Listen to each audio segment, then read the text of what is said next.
Hello అండి, ఈరోజు అందరి ఫేవరెట్ అయిన మైసూర్ బజ్జీతో వచ్చేసాను. హెల్తీగా గోధుమ పిండితో మైసూర్ బజ్జీ ఎలా వేసుకోవాలో ప్రాసెస్ ఏంటో చెప్పేస్తాను, చూసేయండి. ఫస్ట్ ఒక కప్పు గోధుమ పిండి తీసుకోవాలి. నెక్స్ట్ కొంచెం సాల్ట్ అండ్ హాఫ్ కప్పు పెరుగు వేసుకుంటున్నాను.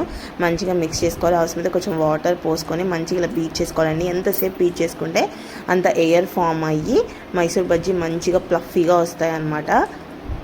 చాలా బాగుంటాయి. చాలా బయటేమో కొంచెం క్రిస్పీగా, లోపలేమో స్మూత్గా చాలా బాగుంటుంది. ఒక గంట నానబెట్టేసుకోవాలి. తర్వాత ఒక గంట తర్వాత జీలకర్ర, పచ్చిమిర్చి, కరివేపాకు, అల్లం అండ్ కొత్తిమీర వేసుకొని మంచిగా మళ్ళీ బీట్ చేసుకుంటున్నానండి.